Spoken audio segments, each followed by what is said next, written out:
Hey guys, how are you doing today? I hope you are doing amazing and wonderful. I can't believe it. We are in 2019, which means that I have another wrap up to go through with you guys. I'm so excited. I read 10 books, I believe, in December. I cranked them out because I was able to read 100 books in 2018. I can't believe it. Like I kicked butt and took some names, especially towards the end. You guys helped me so much on Twitter, encouraging me to read those final 3 books, and I made it, and I'm so excited that I did. So of course, with my wrap up, I'm just gonna go through the books that I read, and I'm going to let you know their star rating and all of that fun stuff. So without further ado, let's get started.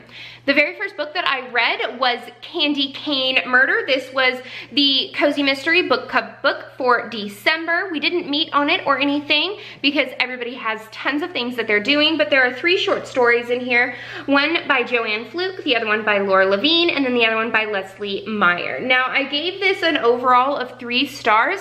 I would say the very first book is, or the very first story, which is by Leslie Meyer, or no, the very first story is by Joanne Fluke. It's Candy Cane Murder. I would give that a 3.5 out of 5 stars. The next one is The Dangers of Candy Canes, and I think I gave that a 2.5 stars. That's by Laura Levine. And then Candy Canes of Christmas Past by Leslie Meyer.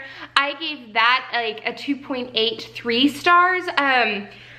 Some of them I wasn't as thrilled with, but I really did love Joanne Fluke's with Hannah Swenson. It was really good. The very next book that I read was The Skeleton Paints a Picture by Leigh Perry. This is a family skeleton mystery series. I was sent the 4th and 5th book in this series by Diversion Books. They reached out to me and asked me if I wanted to check out the newest ones in her series. So this is the 4th book in the series, but I loved it so much that I went and purchased books 1 through 3 so that I could have all of them and start off. I loved this. The main character's name is Georgia Thackeray, and she is a English professor, but she also, so she has a new job at Fallstone College of Art and Design, known as FAD, and she's an adjunct professor, and she's got a friend called Sid, and he is her skeleton. It has sort of like a whimsical, magical kind of way because Sid has a personality and he's able to talk and walk around and everything.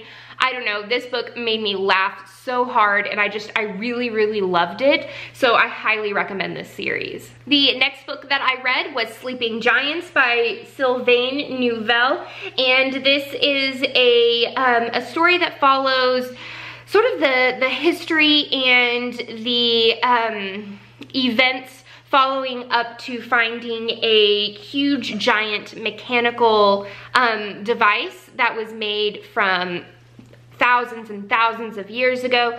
It's told through different people's perspectives and through interviews and things like that. It was really, really interesting to read. I read it during the 12 days of Cosmas, so I really enjoyed it. I gave it 4 stars. This is a trilogy, I believe, and so I might pick up the 2nd and 3rd book, but it's probably not high on my list to read, but I did really enjoy it.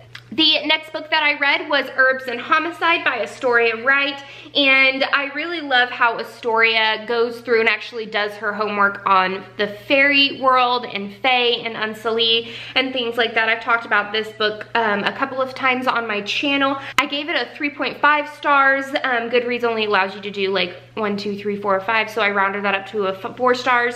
But I really enjoyed this. I do have book 2 and 3. The author sent them to me, which she is the sweetest person in the world. Thank you so much, and I really enjoyed it. The next book that I read was Wedding Cake and Woes by Agatha Frost. This is book number 15 in the Peridale Cafe Mystery series, and I love that there was a wedding of a couple of people that I really liked and that I wanted to have a wedding. I'm not gonna spoil it for anyone, but it was a really, really fun and quick read. If you guys haven't picked up the Peridale Cafe Mystery series, you should. It is on Kindle Unlimited, so if you have Kindle Unlimited, it would be really great for you to go and check out.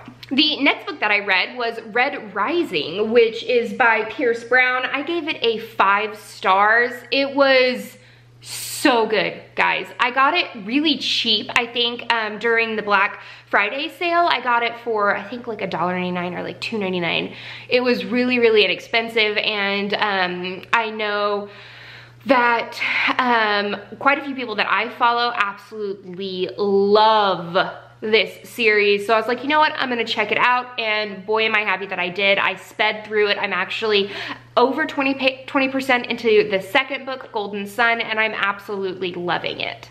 The next two books I read are part of the Firefly Junction series by Lovett. I read Murder at the End, which I gave 4 stars, and A Humbug Holiday, which I gave 4 stars as well. It's absolutely fantastic. I love her so much, just her writing style, and they were just so good, and I don't want to spoil anything, but again, the first couple are on Kindle Unlimited, I believe, or they were whenever I started that series, and they're just fun, quick, cozy reads. So the next book that I read was Clueless in Tokyo by Reynolds. So as you guys know, this year, Aaron and I are actually in December, Aaron and I got engaged, and we're having a very, very small wedding, like less than 20 people, because we want to spend it with people that we are extremely close to and everything like that, and we want to spend money on our honeymoon. And so we're thinking about doing our honeymoon in Japan. Aaron's been to Japan twice, but I have not, and so we were at Barnes & Noble and we were looking through the books, and this one came up, and I love the way that it's written. It's not written in a normal style. All of these amazing artworks are around here, and you have to like turn the book to read it in some ways because of the way the questions are written. But it brought up a lot of things that I was actually like, oh, Aaron, did you know this? And he's like, yeah. And then, but some of the things he was like, no, I didn't know that. And it was just really, really fun to read. The artwork was absolutely gorgeous. Gorgeous. I loved it. And it was just so much fun.